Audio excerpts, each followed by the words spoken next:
Perspective Shift is brought to you by fdailycoaching.com.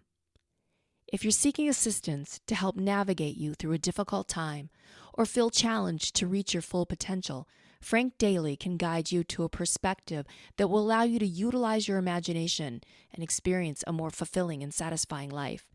Frank has been working with people for over 20 years as a coach, helping them understand the power they have to transform their lives.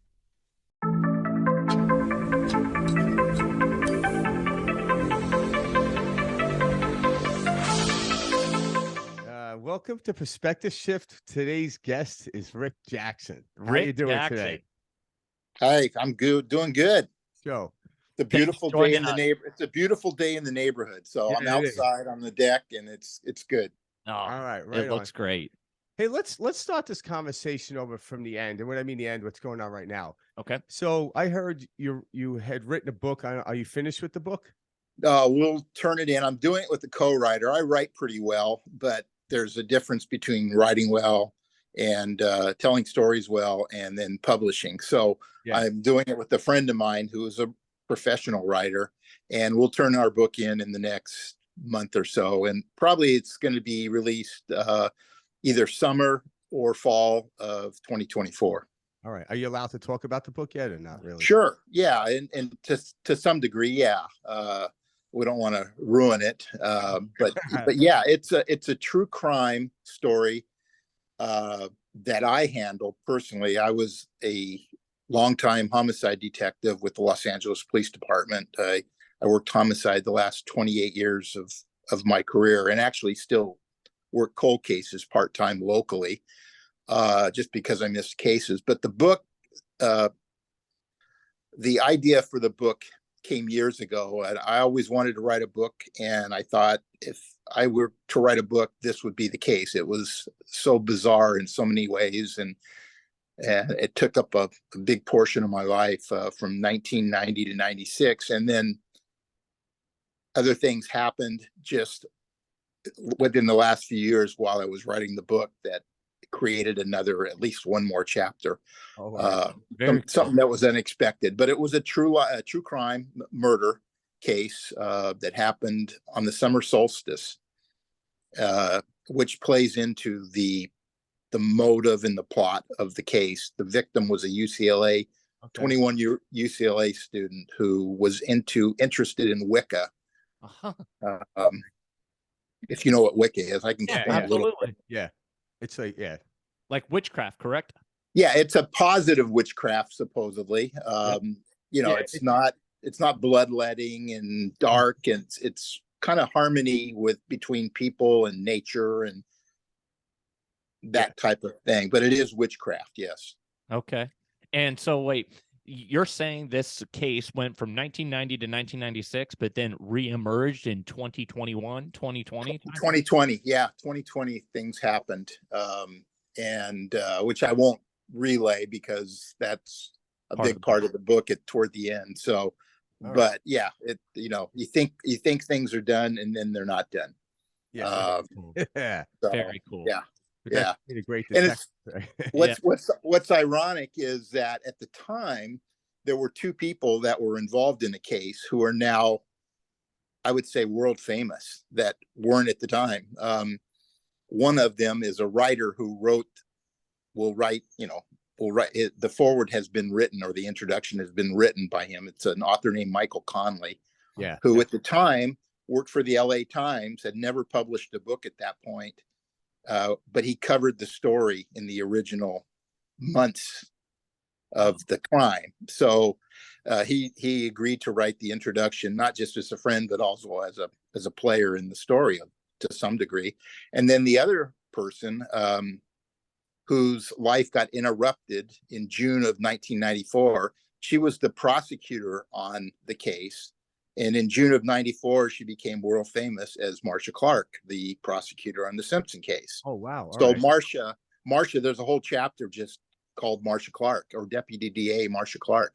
And she played a very significant role, although she wasn't there at the end because of the Simpson case. Yeah. So just interesting how these friends of mine, in Marcia's case anyway, graduated to another level of superstardom, if you want to call it that, or world fame. And then Conley, who I didn't really know, but covered the story, went on to become probably just about the leading crime writer or crime fiction writer in America, in the world.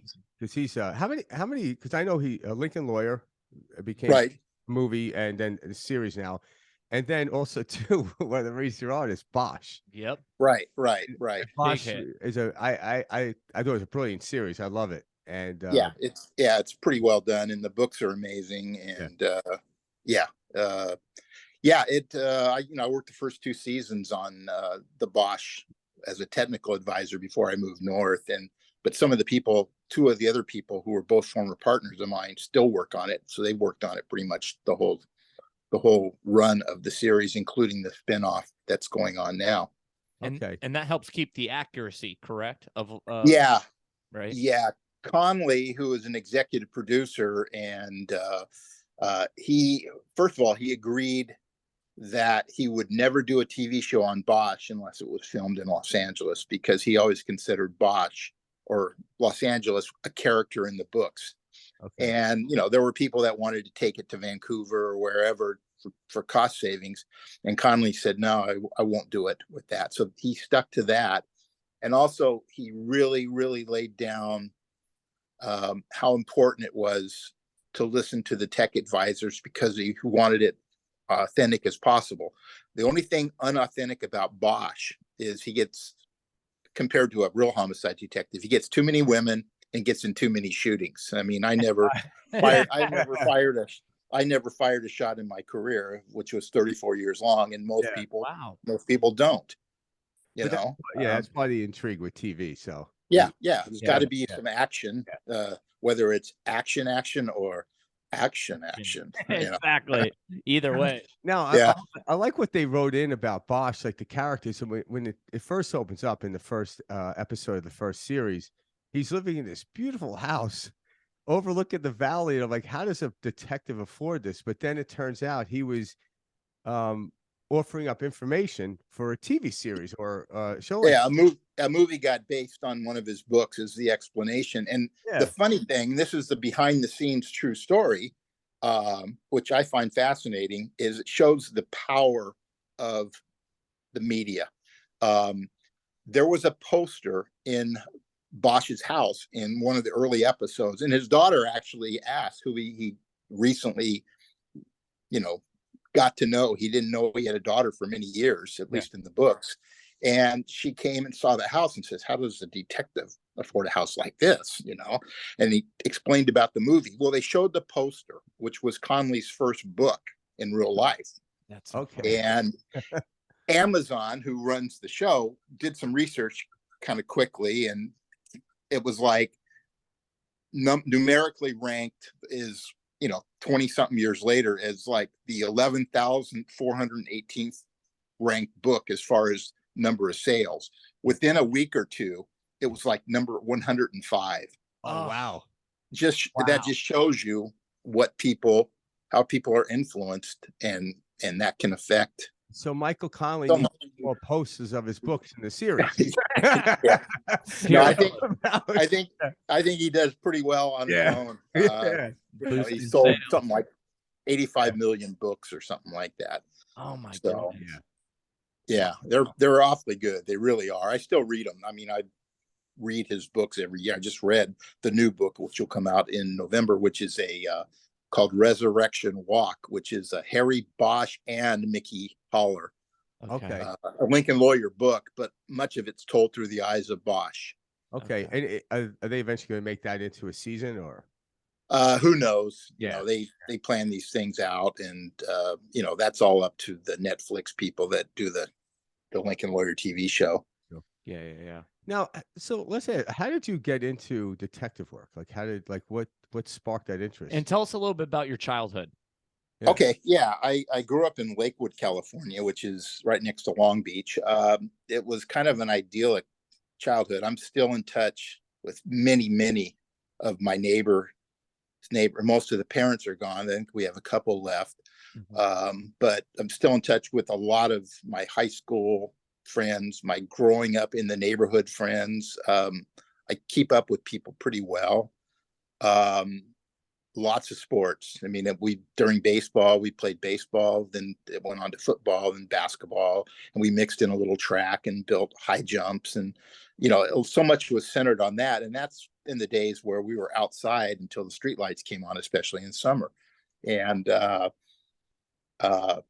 so, yeah, it was pretty idyllic. I had two sisters, one older, one younger. And it was I still have such fond memories of growing up.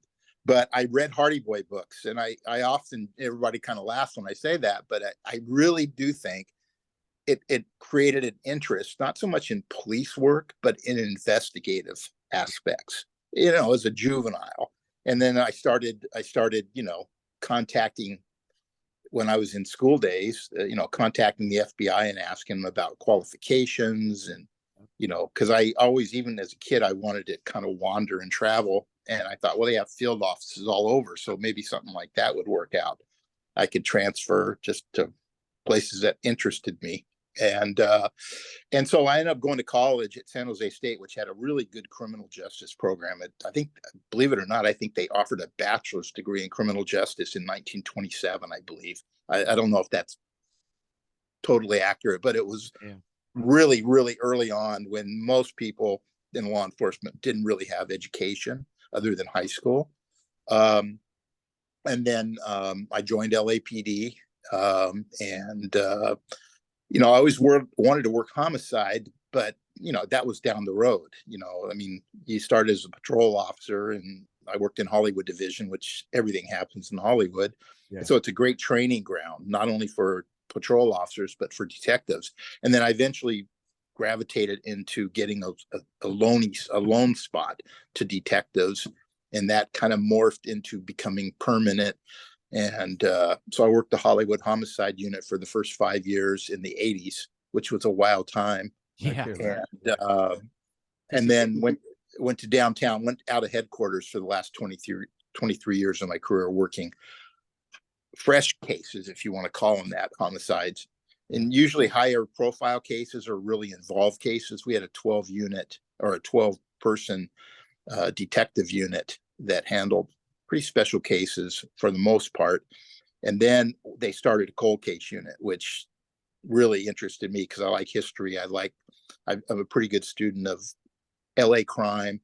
It's like going back in a time machine, which I've always said, if I could go and get a time machine in my hands, I would go back, not really forward too much. I love history. So, but it was like going back in time on these 25, 30, 40-year-old cases. So you were working cold cases back then? Yeah, I worked it from 2001, which LAPD started their first ever cold case unit that was specifically designed to just work cold cases. Before that, and most agencies do this and it doesn't really work, is they say, hey, when you're working your homicide cases in your extra time, which you never have, work cold cases. So you dig into one maybe for a week or so, and then something new comes along and you put it on the back burner. And the next thing you know, another case comes along. And it doesn't really work that way, especially in large metropolitan areas where there's a lot of cold cases, in the files. When we started the cold case unit in 2001, we went back to 1960 forward, and we had close to 8,000 to 9,000 unsolved cases. Oh, wow. But that's when we were getting, some of those years we were getting 1,000, 1,100 murders a year just in the city of Los Angeles, not the metropolitan area, just in the city limits of Los Angeles. Wow. So there's a lot of, you look for low-hanging fruit that, you could, look at potential forensic cases. We didn't have the genealogy stuff back then, but we did have the new emergence recently of DNA, which, was a godsend for cold cases. Yeah, which helped out a lot. Yeah. Did you have any technology behind the scenes that wasn't available to the public that you guys were using to help you with these cases? Mostly DNA. I mean, there was some commercial or, private use for DNA. They were in the early stages of maybe starting like 23andMe and things like that for, learning about your family tree and genealogy stuff. But yeah, I mean, we have obviously lab personnel that are much more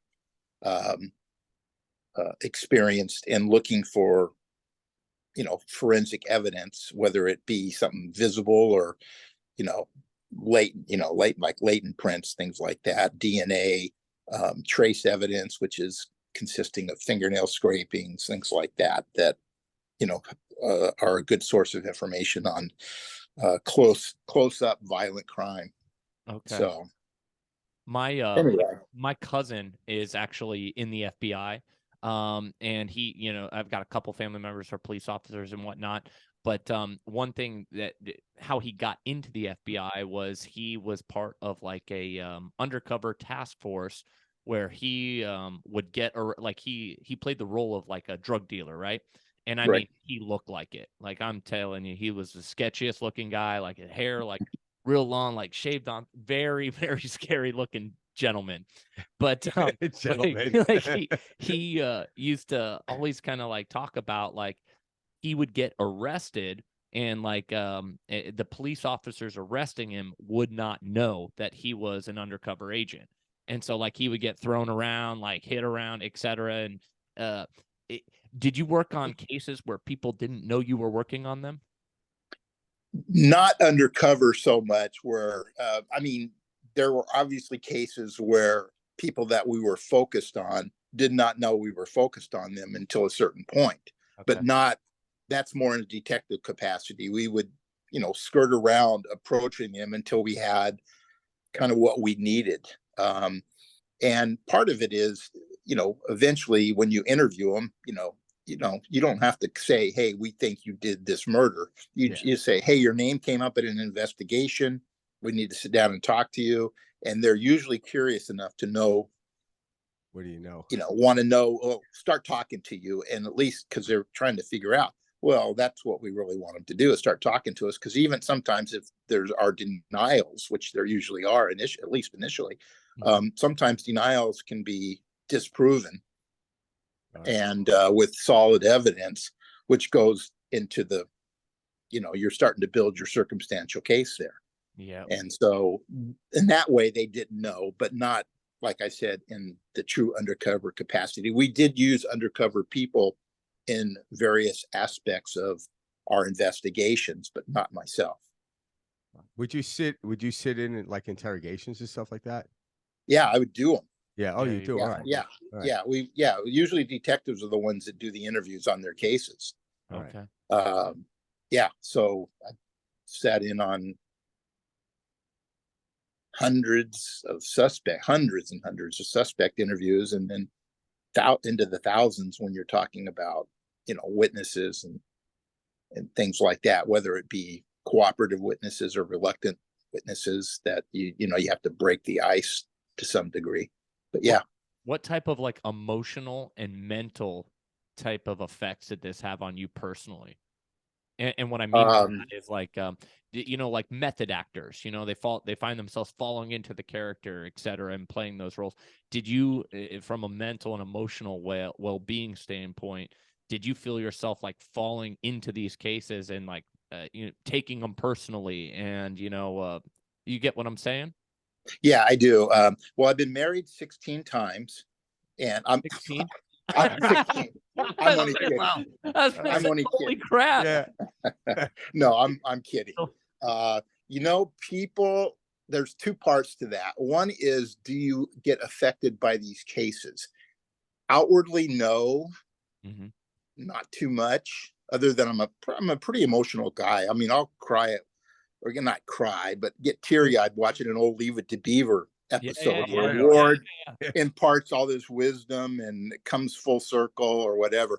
But at the same time, I somehow have been able to retain somewhat a normal personality. I like people, surprisingly. Sometimes I shouldn't. I'm pretty outgoing. I always will come home and say, I met my new best friend today. Who is it? So it's the waiter at the restaurant that I had lunch at. He's a really good guy. Yeah, that kind of stuff, But but there were some cases that got to me. I think of a few off the top of my head, where you end up establishing relationships with families. I got a message just a month or a month and a half ago from a 2-year-old. Well, she was 2 when her mother was murdered back in 1983, to the point where she didn't even really seriously remember her mother. Sometimes she thought maybe she did, but then she realizes, no, I didn't. And it was a horrendous killing. The body was not found for 9 months, 8 months, or something like that. She was married to a doctor. She, was basically kidnapped off the campus of Cal State Northridge, and we took it on as a cold case 20 years later and solved it. And but that one, it got me because the victim, is a very attractive victim, and you personalize it. She was my contemporary as far as age and stuff. She was married to a doctor. She had this adorable young lady that was her 2-year-old daughter, when I'm sure that's what she was thinking when she died. And you keep in touch. So it does affect me in that way, but outwardly not.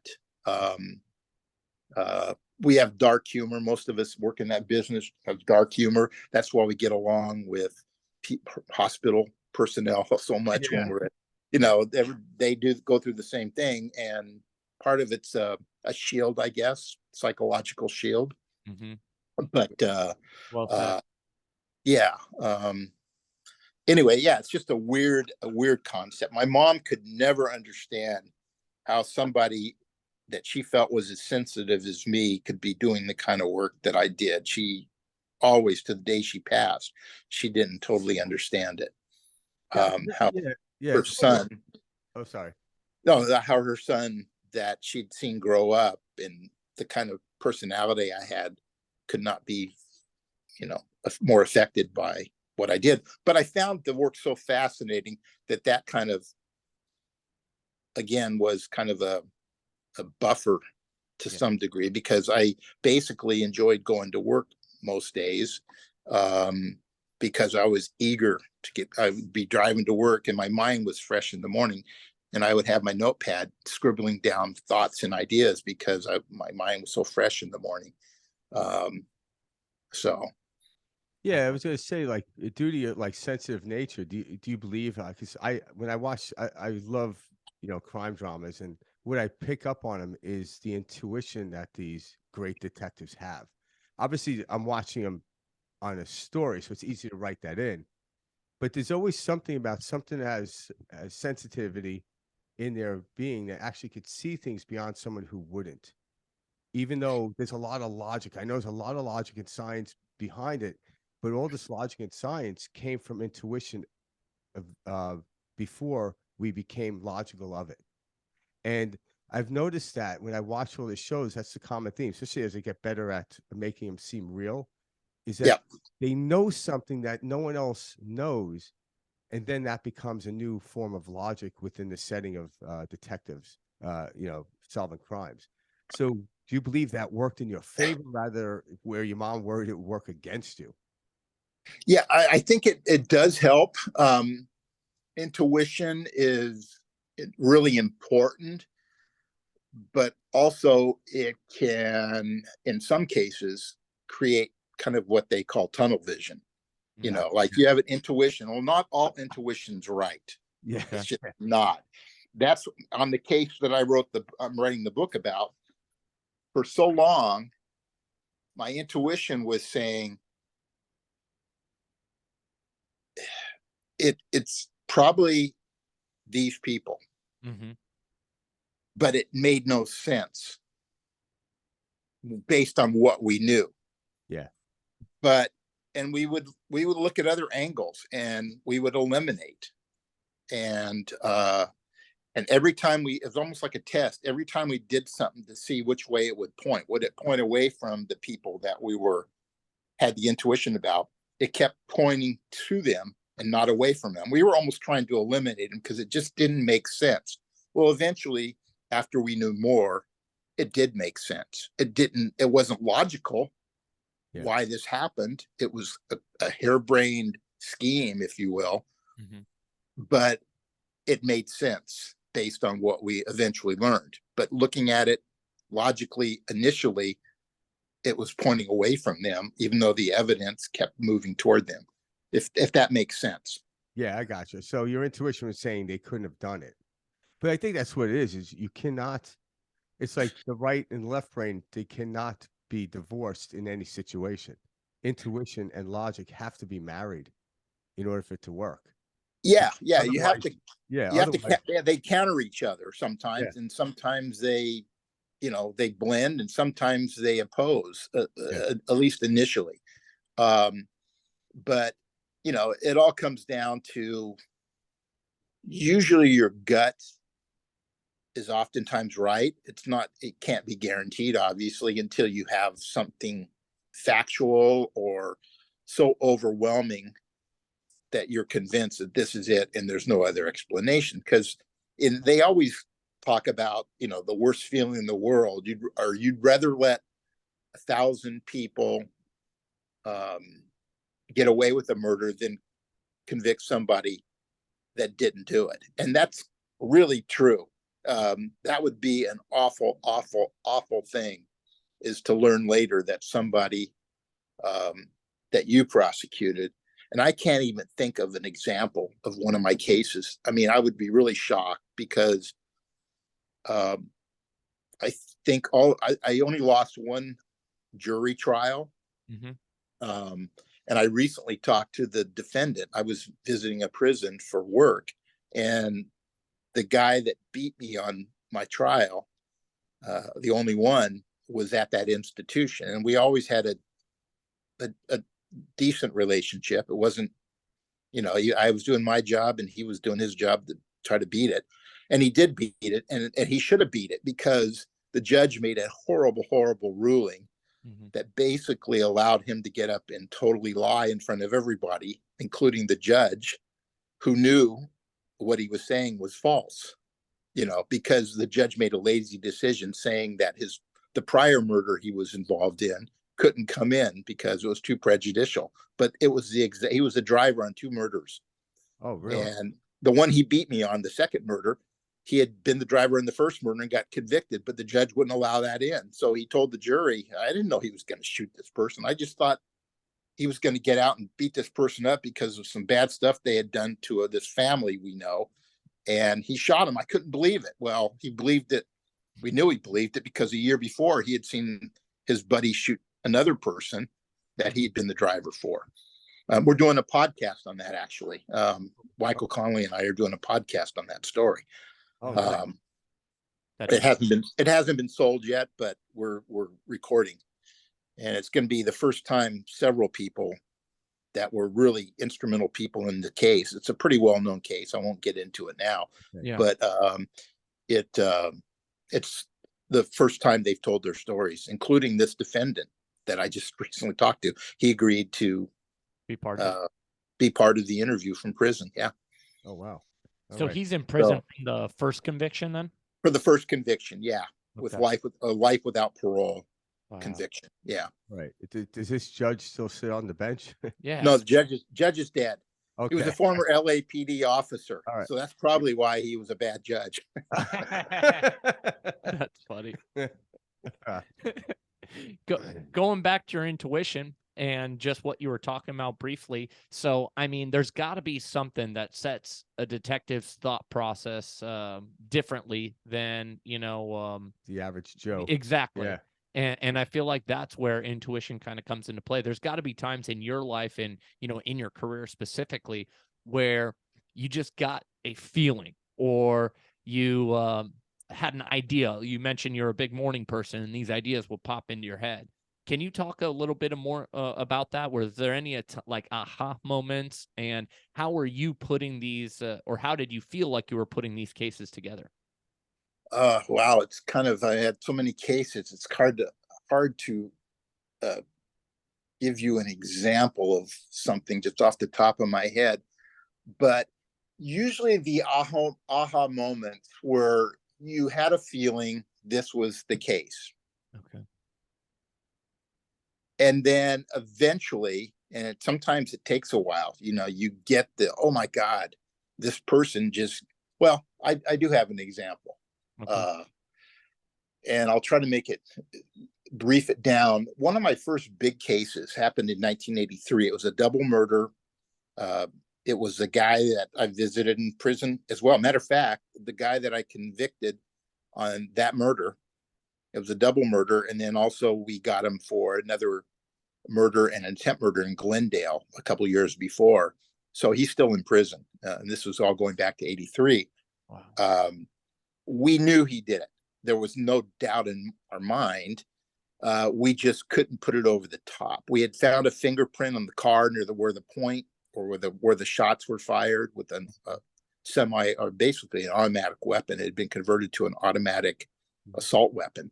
And he close up killed a husband and wife, and it was over narcotics in 1983 in Hollywood. And for whatever reason, like 6 months later, I decided to go out and try to find this guy that was a friend of his. And I found him. And I brought him in. I was by myself at the time. My partner was on a day off, I believe. And I sat down with him and just started BSing with him and, tell him, hey, I'm working on this case. And, the guy named Roberto Lopez, I'll just say it. Yeah. And so he said, yeah. And then we got diverted and we started talking baseball. I'm a big baseball guy. I love the history of the game. I don't like where baseball's always gone, but I love the history of the game. And I love reminiscing about playing when I was growing up. Yep. And this guy liked to play too. He was Cuban. And he loved playing center field. So we started talking about center field and what an important position it was. And if I could play any position, that's where I would play, just because, it's just usually such a graceful to watch a good center fielder play. Mm-hmm. And he opened up. I don't know if it was because of baseball. He wasn't the smartest guy.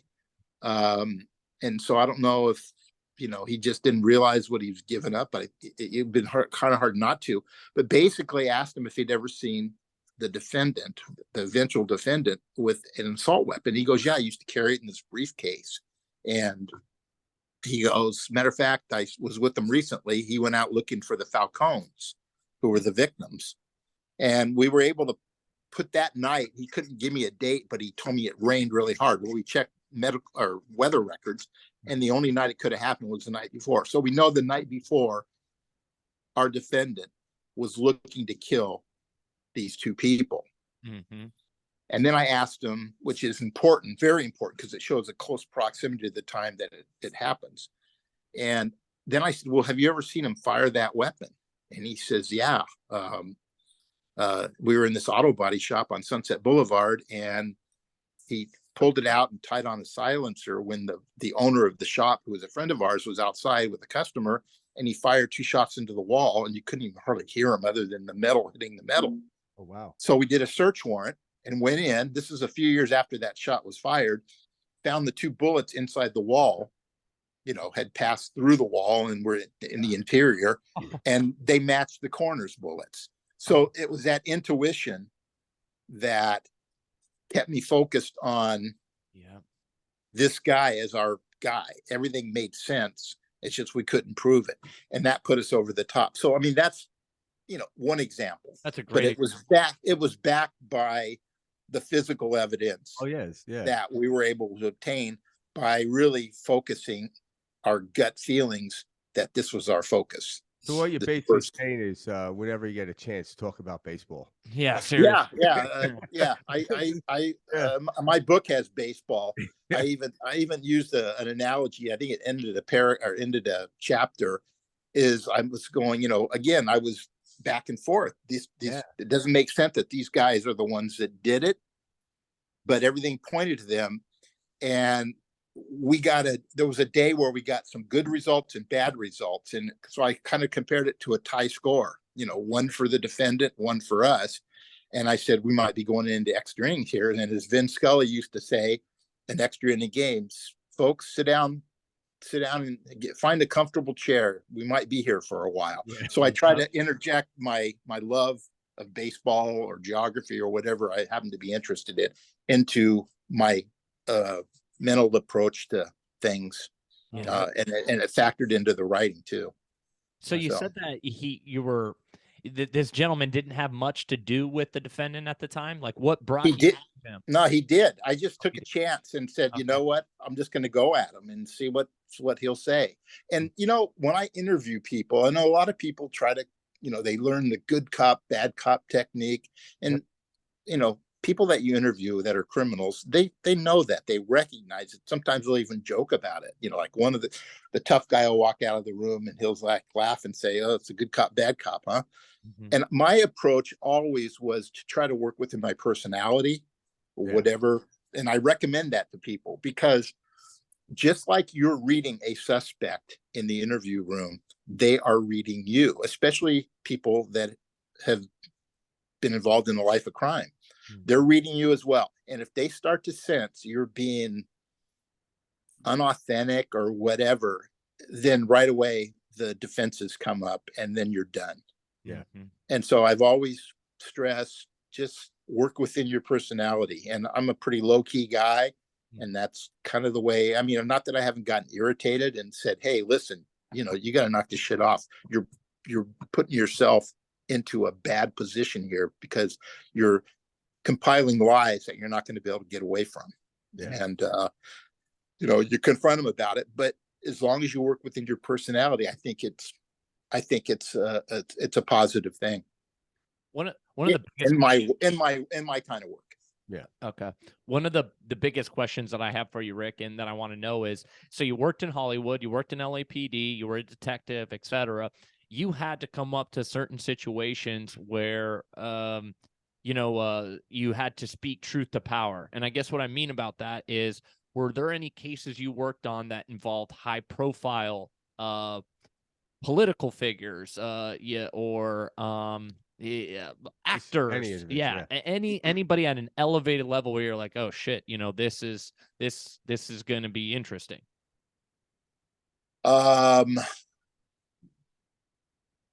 Not as a suspect. I don't think as a suspect. I had some high profile victims.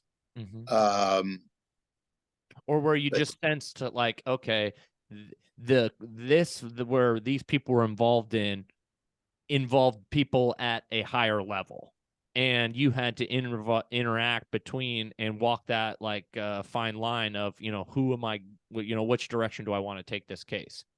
Yeah, no, I can't think of any high profile, like politically connected or politically involved people. Mm-hmm. We investigated police officers on occasion, okay. Which is, that's a tough route, part I imagine, of it, right? Not necessarily. It depends. If you have a police officer that's doing bad stuff, you don't want them around. Yeah, you absolutely. Just, you don't want them around. And were they being paid off? No, it was the first one I thought of was it was a young officer, and it was like he was trying to do things that would bring attention to himself, as in a positive, like a Munchausen syndrome kind of a thing. Yep. Right. Saying he got shot at by they must have been gang members, and it just didn't make sense. And he was creating all this himself. He was firing shots from both ends of the hallway. Oh, and then eventually we confronted him. And then eventually he was found to have a bunch of different guns that were stolen from an LAPD locker room of other officers. Wow. And so, was it, because at first, before we really had it, we didn't, you hate to push too far, like you're a bad person, you're doing some bad stuff, because you didn't know that at the time. So you walk the fine line there until you have something, but you at least have to bring it up, which can be a little uncomfortable. Yeah.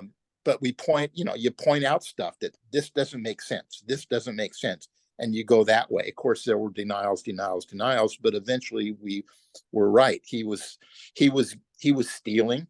Oh. He was impounding vehicles, and money would be missing sometimes from the impounded vehicles. So he was set up by Internal Affairs to make sure that he got called to an impound situation and some money was planted. And then eventually he ended up with it. And that's when they impounded his car on the way home that night. They let him work all day because, you know, he could say, well, I was holding on to it until the end of watch, and then I was going to book the evidence and the money and all that kind of stuff. So you let him go past and get off duty and go home. And then you stop him. And that's when the guns were found that were eventually stolen and also used in the shooting, the fake shootings that he generated, that he was being shot at. The guns that were used by the quote unquote suspect were in his trunk. So that kind of stuff. But again, you know, you do your job, you do it the best you can.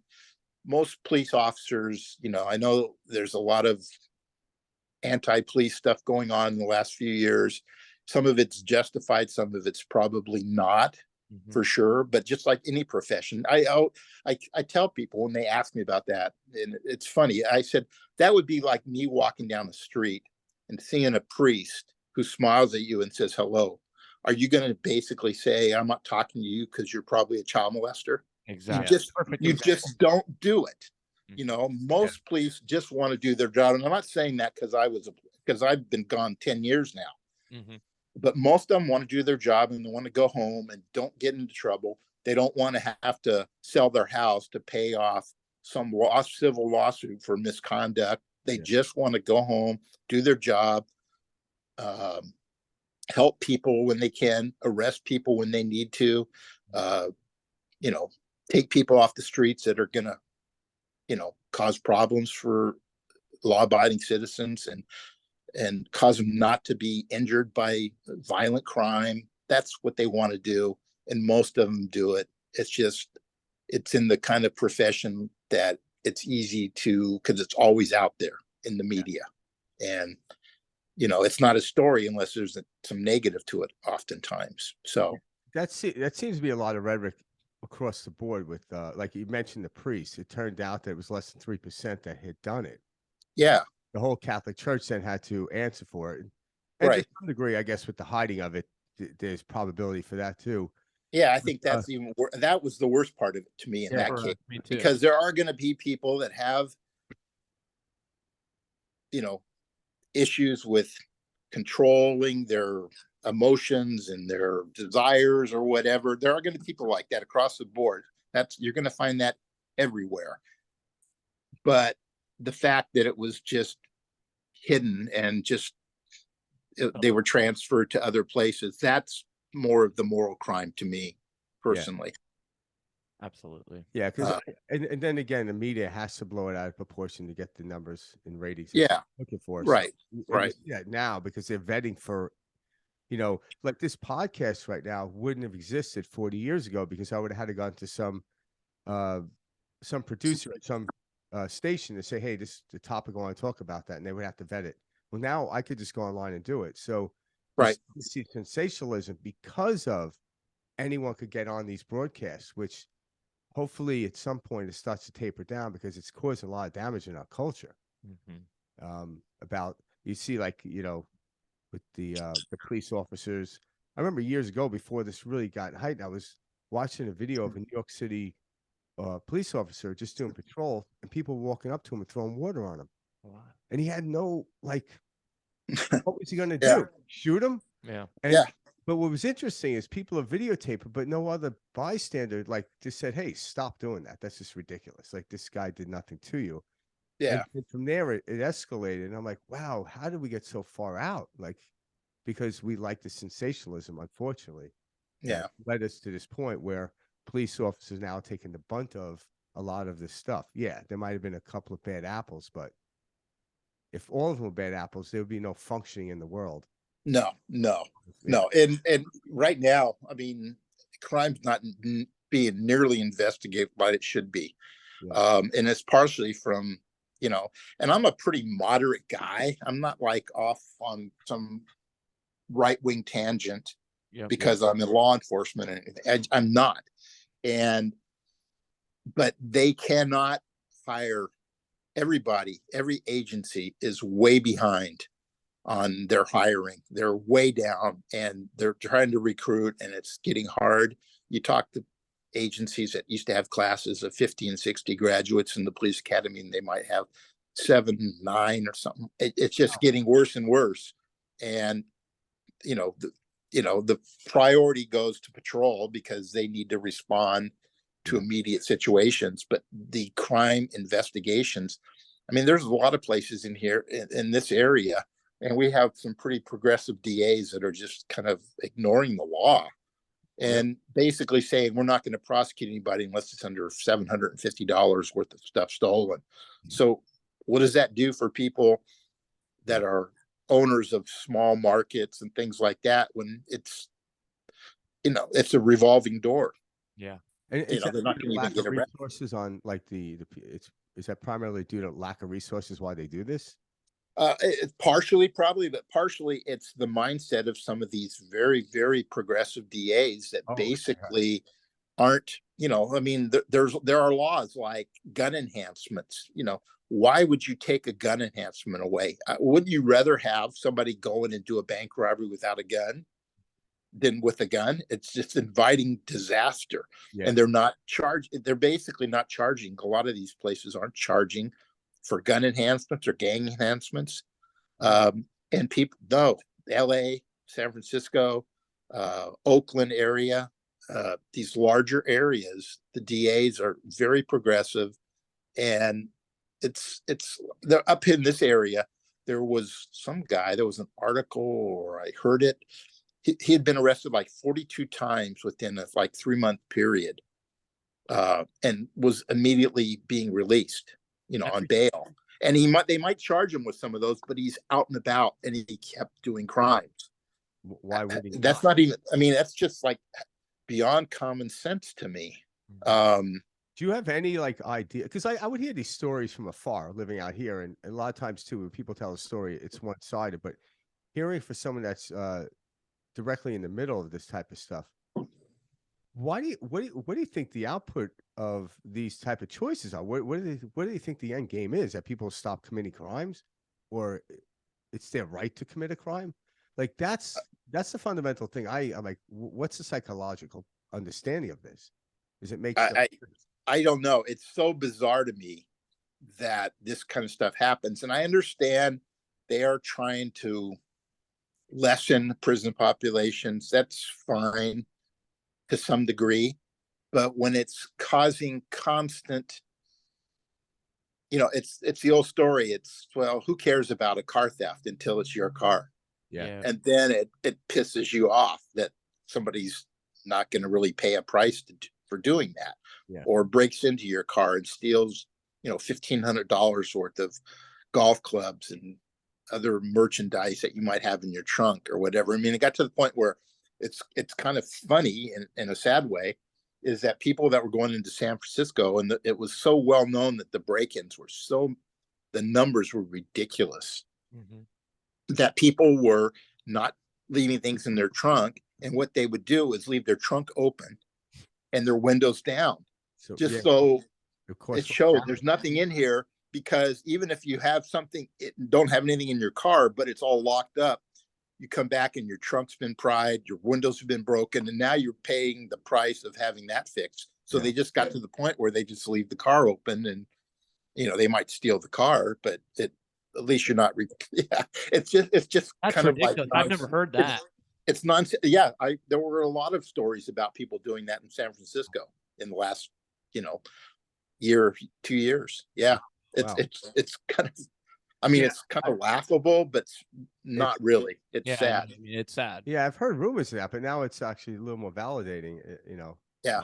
About that. Wow.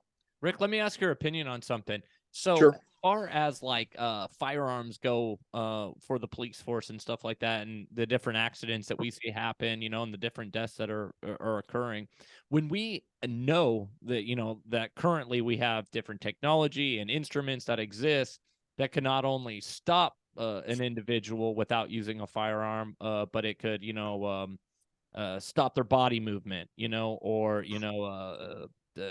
put them to sleep, or different things like this. Why do you think we aren't using technology outside of guns to stop perpetrators? And not just like one of the thing you shoot, that shot, taser, but like other levels of that, whether that's like an energy driven thing, whether that's a dart that puts them asleep. Why do you think we're not using those types of options?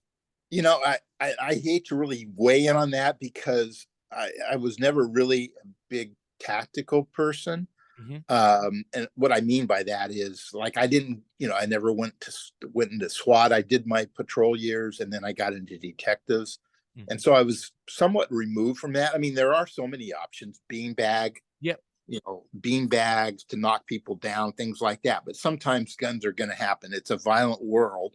Yeah. And police are right in the middle of it because they're called to situations and things. And there are people obviously with using real weapons that you're not really too concerned about trying to knock them down with a beanbag when you're getting fired real bullets at you. So I'm not an expert in that area by any means. And it's such a sensitive issue that for me to weigh in on it, I'm not the best person that should be asked. But I just know there are a lot of options, and they're always trying to come up with options. We're just in such a technology day and age where it's possible. It's kind of crazy that we're still shooting each other. Yeah. You're also dealing with the guy trying to shoot at them too. So no, I get that. I totally do. Yeah. And that is a very valid point, and I get that. I don't know why we're not equipping people with more, non-life threatening options to detain people, stop people, etc. Yeah, there probably are a lot that I'm not even aware of. I mean, I don't read a lot of articles on that stuff. It just, it's sad, and it's depressing when you are reading about all these things, and I just kind of don't get into it. And sometimes there are always going to be bad shootings, not necessarily intentionally bad shootings, but you think you see something that you didn't see, or there's a flash, your emotions are amped up. We've all been in there that are in police work. Like I said, I was never involved in a shooting. I probably should have shot one guy that I didn't. And I say that only from a tactical situation. I allowed him to get too close to me with a knife. Okay. Oh. And I would have probably, if things would have gone sideways, I would have been stabbed probably before I really could have gotten shot off, in post training from that incident. I didn't shoot him, and I'm glad I didn't, because everything worked out eventually. But you're very conscious of, especially when there's been controversial things recently in shootings, and you're involved in something, you're very cognizant of that, because you don't want to get caught doing something. You don't want to end up dead or wounded, but you don't want to also, be, drug over the coals, if you will, for a decision you made in a split second.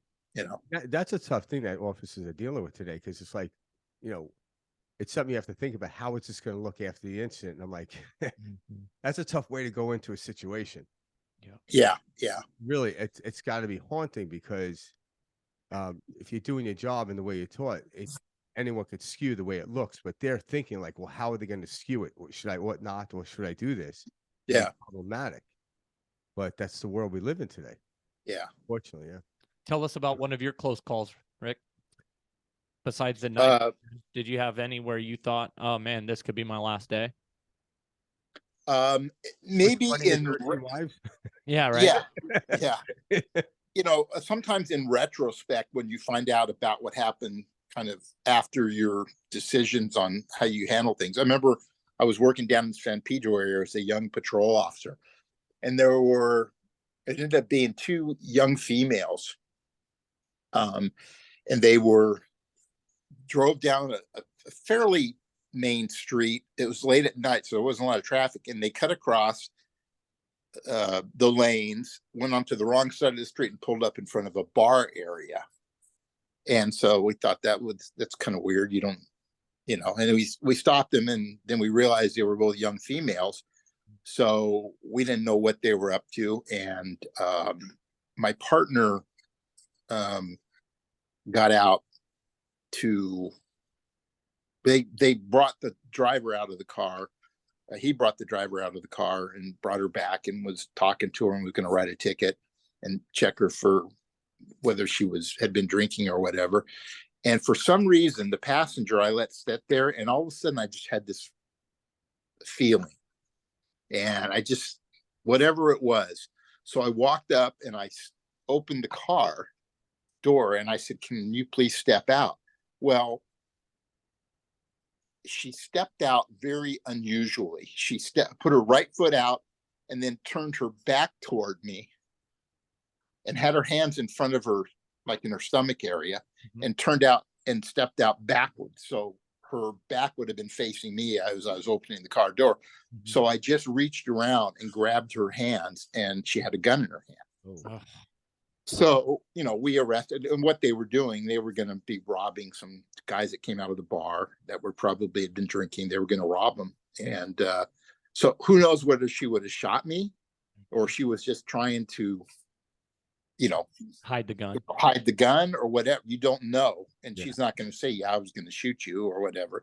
Yeah. So who knows? In retrospect, that could have been very close because we were both close together at the time. Definitely. She could have, whipped around and turned around and had a shot on me before I would even know what was happening. So that's the one that jumps out, and then the guy with the knife.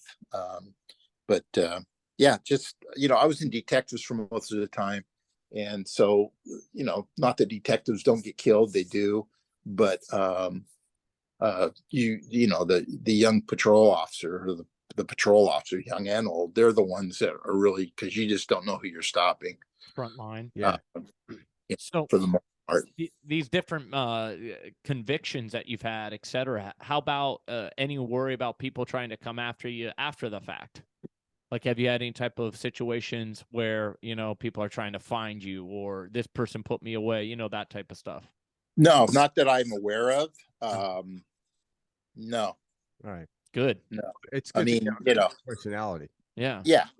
And I have a common name, that, yeah, you go. that helps.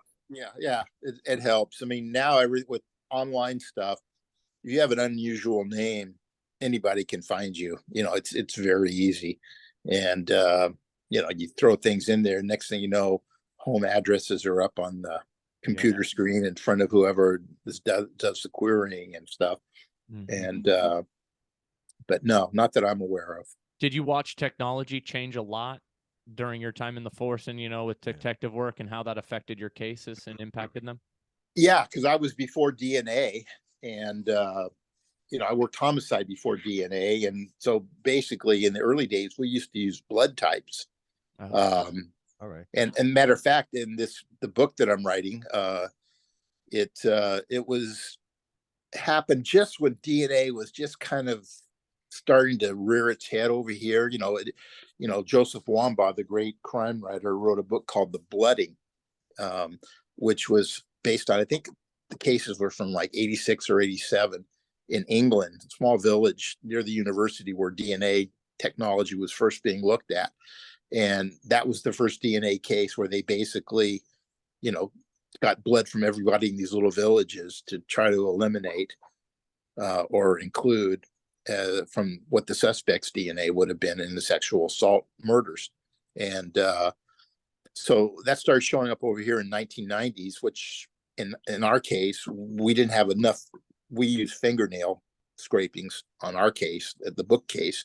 And that wasn't enough sample. You needed about the size of a quarter drop of blood to get a DNA sample. And of course, now you're getting it off of microscopic, unseen evidence from touch, even touch DNA you're getting now.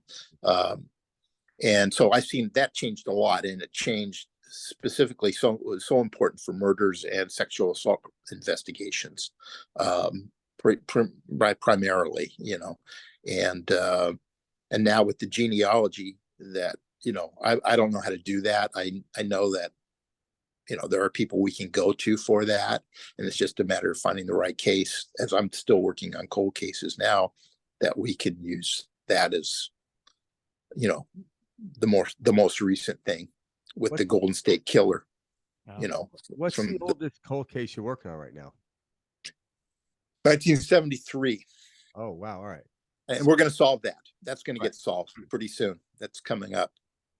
I remember when That's I talked to you on the phone, setting this interview up, you talked about when you first got into it after you retired from the LE detective unit.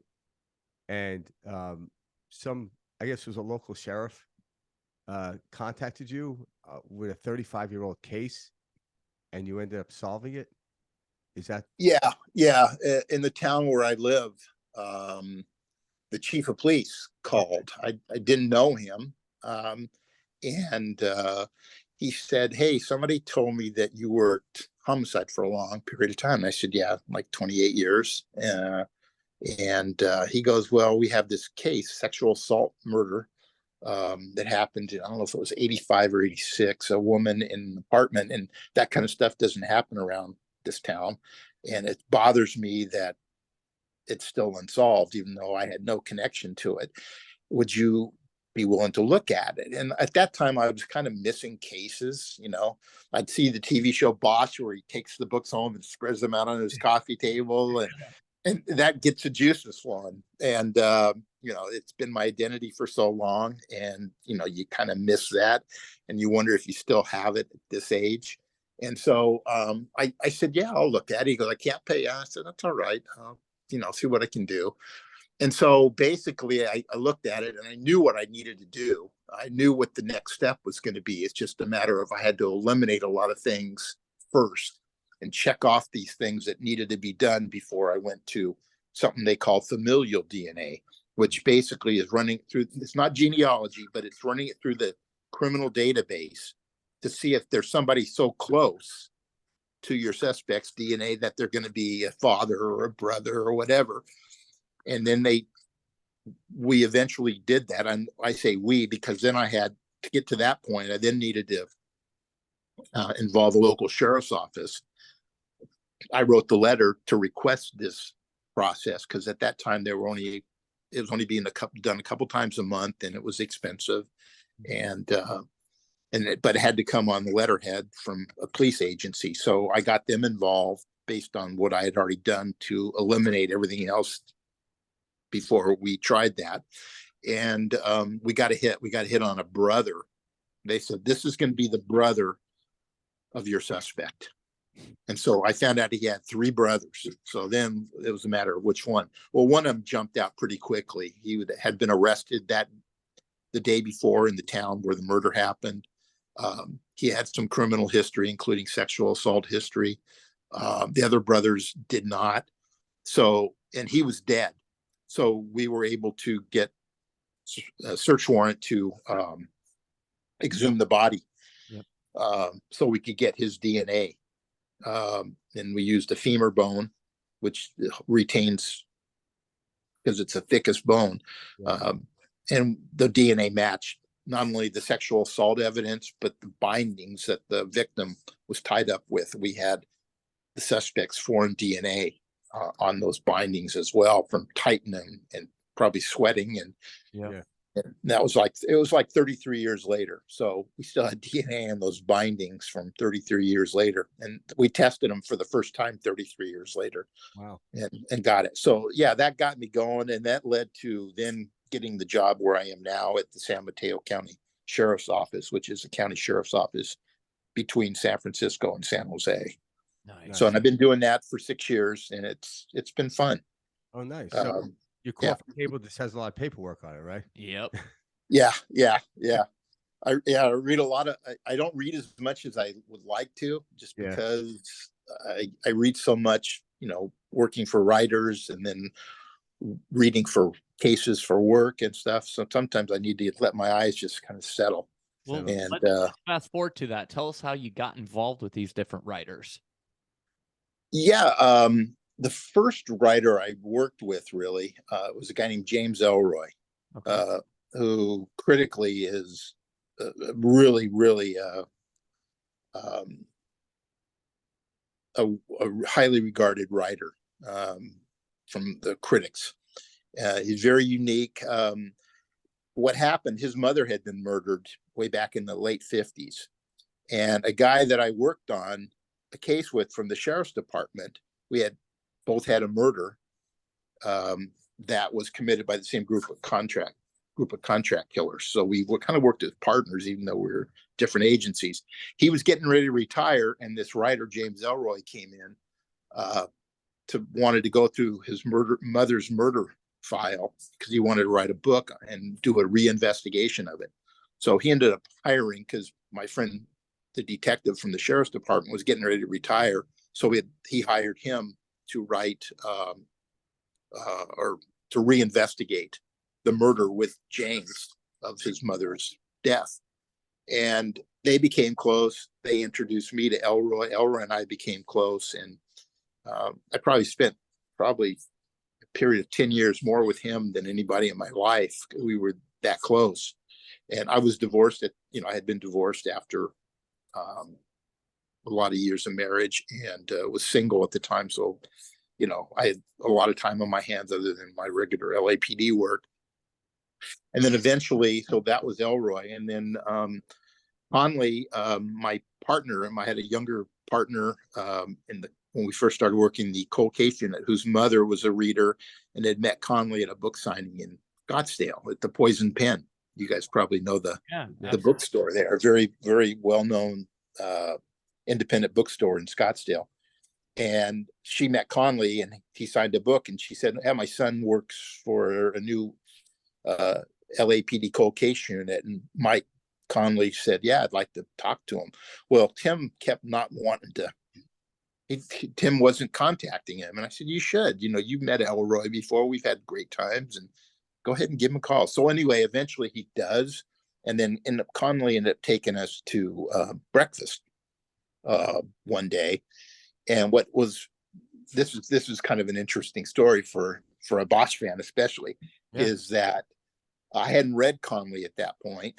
And so he said, what's your background? And I told him, well, I had retired at 20 years on the job under my wife wanted to move out of the area, and so much had revolved around my work that I agreed. And we moved out of the area, and then I hated my job. The marriage situation, deteriorated, and we ended up divorcing. And that's eventually I returned to LAPD. Well, Conley said, you mean you can do that? I said, yeah, I did it. And he says, well, I know you said you haven't read my books, but after about 5 or 6 books with Harry Bosch on LAPD, I wanted to change it up. So I made him a PI. I had him retire and became a PI. And then I realized creatively I had screwed up, because realistically, which I try to be, it's the police that solve murders, not PIs. Yeah. So I thought about writing Bosch off as a character. And this is back in, late 90s, early 2000s, when he was going to write Bosch off, he said. And so I said, well, then, he goes, I can bring him back. So I said, yeah. And he brought him back to LAPD, and then he's written another 15 books. So I jokingly say, when I do talks and stuff, that there are 4 people that financially benefited by my divorce. My ex-wife, her attorney, my attorney, and blanking Michael Conley. Yeah. Yep. It also kept Titus Weaver in employment as well. Yeah. It's been great, though, because so many people have been able to benefit by his books that are really, really, really interesting, well-written, good books. And obviously it turned into a hit TV show. He's had a few movies between The Lincoln Lawyer and the Clint Eastwood movie. Blood Work. Blood Work was based on a Michael Conley book. And he's got a couple of new shows coming out, spinoffs from Bosch.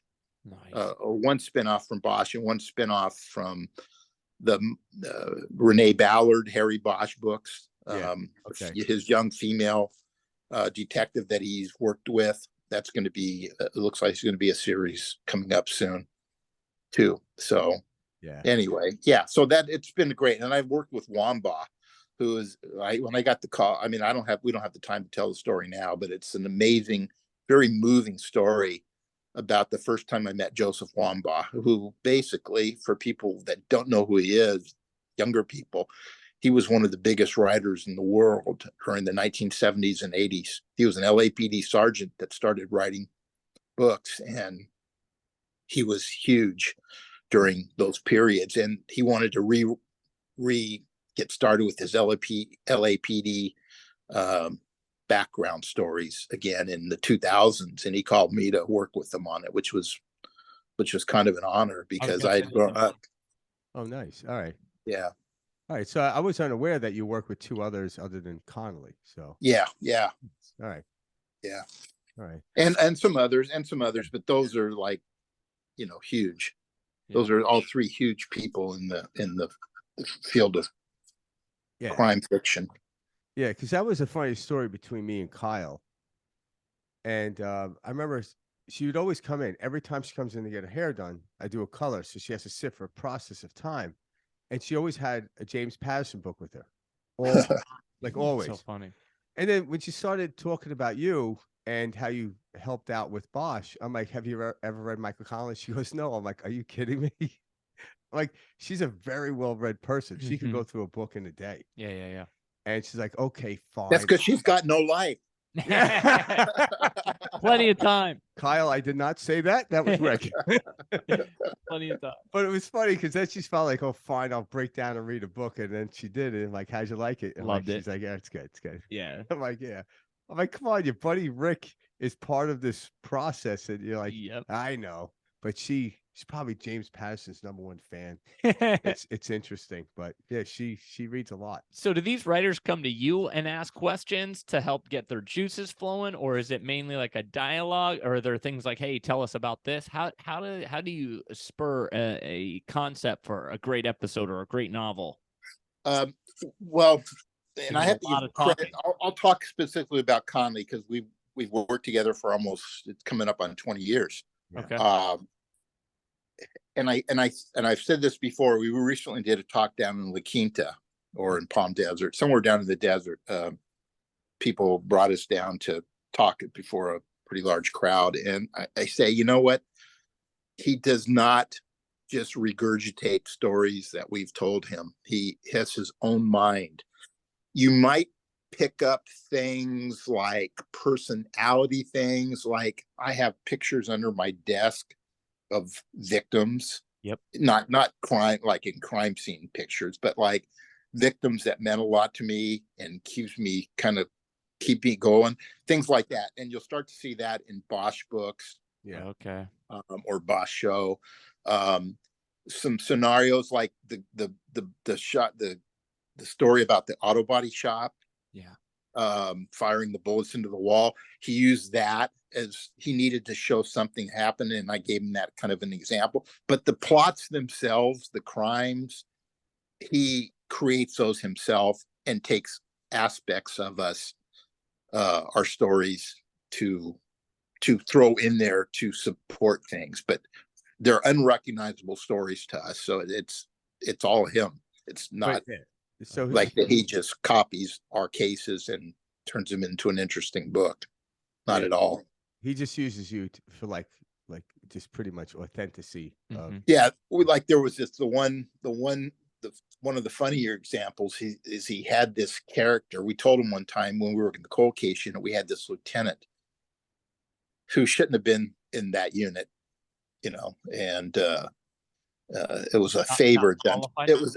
Yeah, he had no concept of what he was doing. And it's better when somebody has a concept of understanding what their detectives do rather than just being an administrator. Yeah. Anyway, we were in the new police building. We were right across from the LA Times, right across the street. And we could see into their windows, not in great detail, but he was always paranoid these reporters would try to like see what we were working on and stuff, you know. And I'm like, oh, you got to be shitting me, you know. And so he'd always close the blinds. Of course, when he would leave for lunch, we'd open them back up again and mess with them and stuff. So I was telling Conley about this, and he liked it, and he put it in the book. And one day the lieutenant came in and he goes, you know, I should sue you for libel. Defamation. Or whatever. Yeah.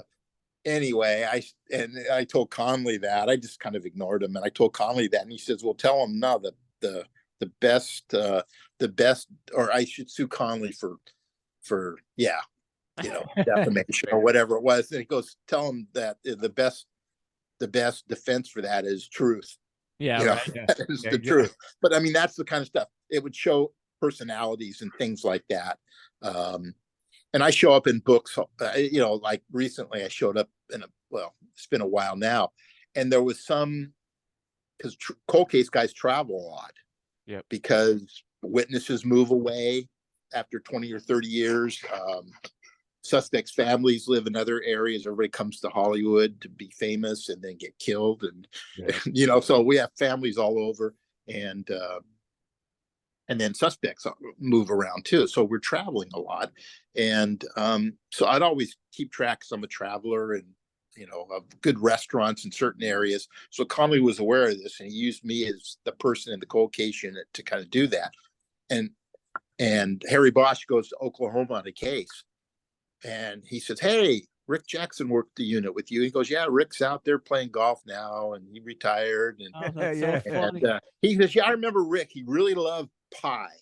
And so, which I like pie. I've never like gone on and on about it or anything, but everybody now calls me the pie guy. I mean, really? So many texts and messages about being a pie guy. Yeah, thanks, Michael. So, right? Yeah.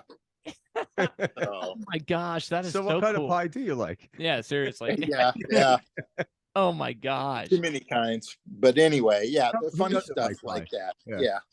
But I see what you're saying. These different examples and aspects they kind of humanize the characters, that he's trying to portray, and they make it more relatable, in different aspects. But he's great because it's just subtleties that you pick up on, but they're not direct.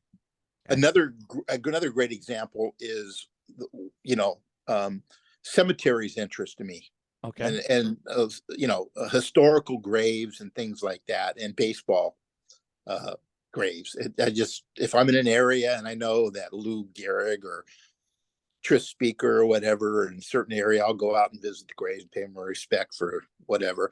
But so Conley was writing a book, and I told him one time that my partner and I, who were both baseball guys, when we were over in this one area, we'd go over and clean up and trim the grass around Casey Stengel's grave in Glendale. Mm-hmm. So Mike, who's a baseball guy as well, put that into a book that when Bosch was over in this area, his partner would always go over and trim Casey Stengel's grave, and just little things like that, little flavor. Because Mike's a location guy. He wants to know, like, hey, if you go over into this area, is there a restaurant over there that you guys like to go to? And we told him about this one sandwich shop over in the East LA area. And he wanted to go there and experience it, and then wrote about it in the book. And so that's the kind of stuff. And people go on Michael Conley tours, like Bosch tours. Yeah. They write down things. They watch a show and they want to go and see this, and they want to go see Angels Flight. They want to go see the Grand Central Market. They want to go to Musso and Frank's, So was there anything you ever asked Mike or Connolly to keep out of the book?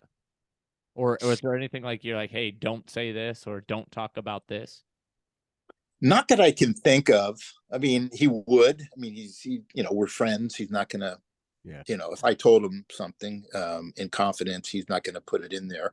But there probably has been like details of a case or something like that. But it's funny. It's funny how these things were.